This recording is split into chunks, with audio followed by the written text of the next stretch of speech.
It scraps new limits on duty drawbacks for tobacco companies. A ton of changes on permanence. Big changes on Trump's priorities. Like, this is a lot of stuff that has changed in this bill. It's a lot of stuff.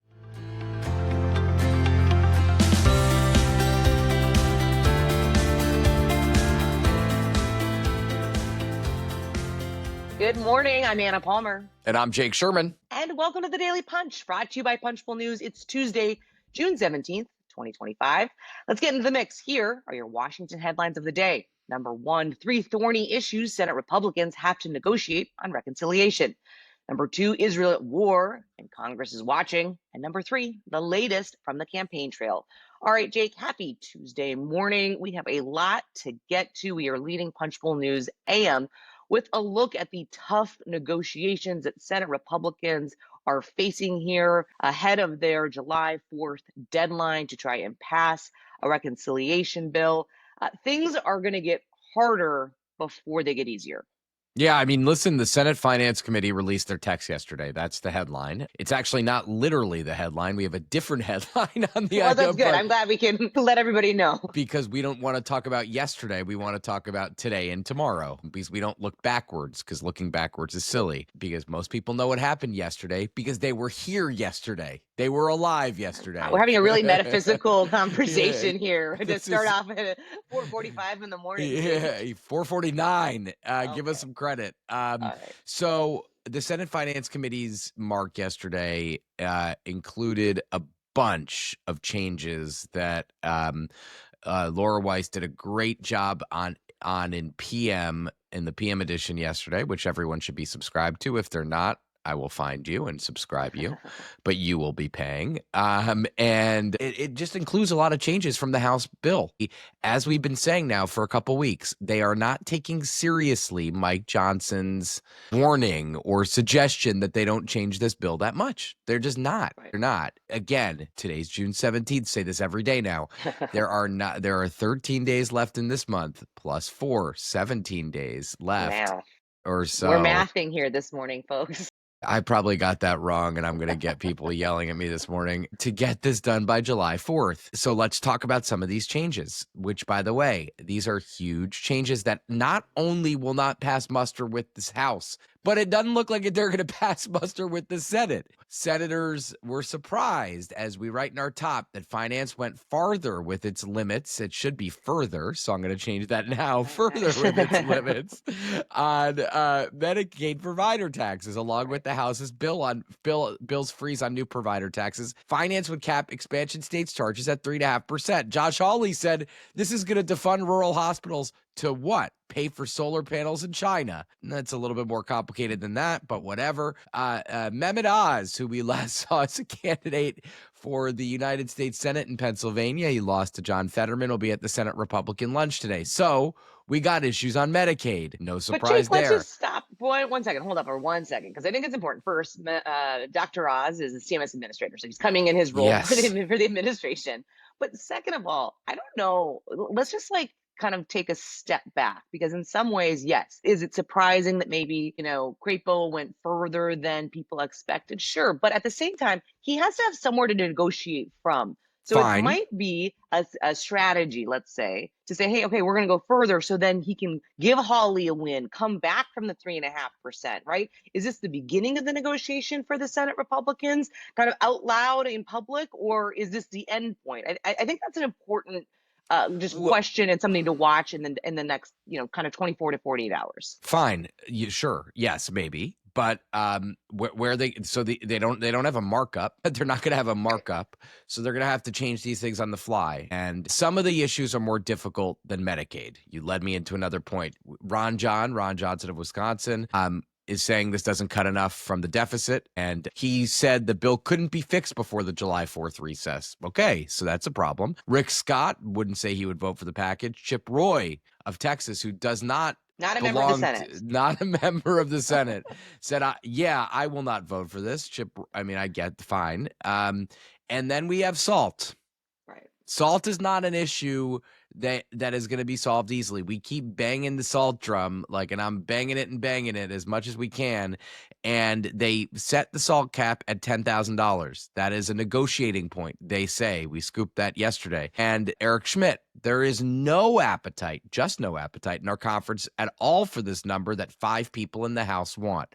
That's the $40,000 cap that Mike Lawler and Nick LaLota say that they will not accept a dollar less than. So, Anna, I'm just saying again, this is a difficult task in the next, several days. The House is out this week. That's probably a good thing. But the Senate finances text is the core of this package in the Senate. It has included a lot of changes from where the House was initially. It's worth I'm going to actually just say some of these things, Anna, just so we can understand the depth of these changes. I'm going to pull it up in the PM edition. There is a lot of But while things. you pull it up, can I bring I've up got one it pulled thing? up. It got it pulled He's up. fast, folks. All right, go. You're on a roll. Delays the revenge tax to 2027 for companies operating in the U.S. Endowment tax, which was a point of pride in the House, went to 21% for some universities. It would climb to 4% for colleges and universities between 750 and 2 million, and 8% with schools with endowments of 2 million or more per student.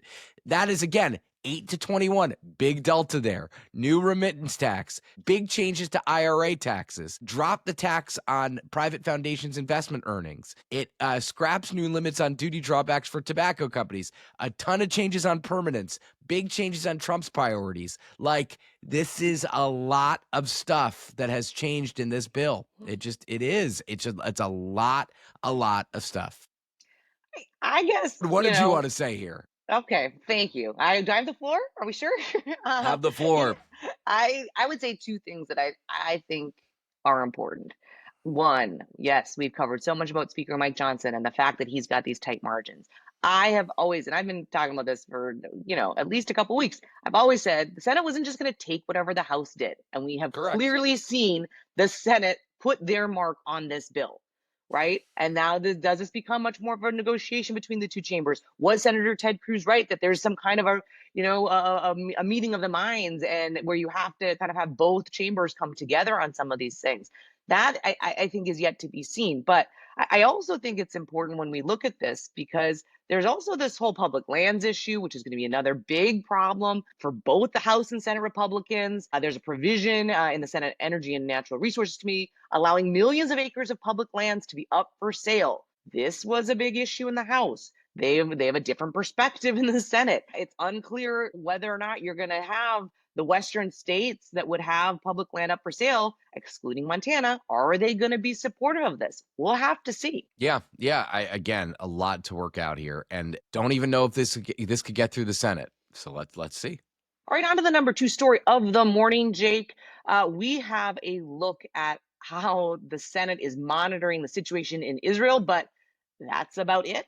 As Iran and Israel continue their deadly conflict, senators in Washington are offering rhetorical support for Israel, but there is little to no action, Jake. I think the question is, how long does the U.S. stay on the sidelines? How long and how willing are senators going to allow the president to kind of make decisions here in a unilateral way? Yeah, so a few things. We scooped yesterday that Mike Johnson, the Speaker of the House, is no longer going to Jerusalem this Sunday. No surprise there, because it's a war zone at this point, and flying into the country. I mean, I would assume Johnson would be. It's just not a great place. I mean, for the number 3 U.S. officials. So Israel and Iran continued their back and forth, bombing each other last night. Is Donald Trump is coming back, and listen, I would say two things. Trump typically doesn't like these global summits, so there's probably some dynamic of that. But the U.S. has big decisions to make, which is, there was reporting last night in a lot of places, in the Times and elsewhere, that the president would like to start talks again with Iran to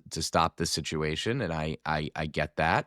Israel has taken out or has damaged, I guess it depends how you look at it, but it has crippled at least some of the nuclear infrastructure in Iran and the IRGC, the Revolutionary Guard. Guard, which is the, quasi-military force in the Islamic Republic. So they believe their campaign has been successful. Now, a few questions that are worth thinking about. Is Congress going to have to pass a new aid package for Israel? And the answer is yes. At some point, they probably will. Because, as Mike Round said, I would simply say that we are aware they are expending munitions. They are expending a lot of munitions. That's pretty understated. Yes, there's a Yeah. lot of munitions that are being Yeah. expended over 5 days of fighting. Yeah, and with no end in sight. And the only thing that Israel's going to accept is a no enrichment and a non-nuclear Iran. They actually don't, and I know this from my conversations with Israeli officials and from other people who have had conversations with Israeli officials and from members of Congress, they don't believe there is a deal with Iran, like just period. And I don't know that that's true or untrue, but they don't think there is a deal. So listen, just the Iron Dome and David Sling, the kind of anti-missile technology that Israel uses to protect its people from these kinds of attacks is going to need refreshing. It's going to need to be re-upped, and the U.S. does a lot of that. So let's pause there, Anna, and then we'll talk about what Congress is thinking at the other end of this. Yeah, I mean, listen, I think the funding of an aid package is tricky, right? Yes, you're gonna have Republicans. You're gonna have. I mean, this is not going to be something that is just a resolution that moves forward super fast. It's going to be hotly debated. This is, kind of been in where we've seen kind of the two sides on this issue, and whether, how pro-Israel Republicans have become and where Democrats are on this issue, going to be tricky.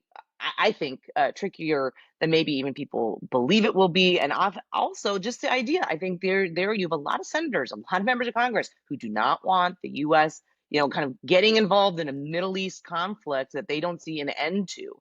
And so that's going to, I think, also be kind of a pressure state. You're starting to see Senator Tim Kaine on the Democratic side leading the way for Democrats with his resolution forcing the Senate to vote on whether American forces should engage in hostilities with Iran. So far, no Republican co-sponsors. He says he's going to be rolling out more Democratic sponsors.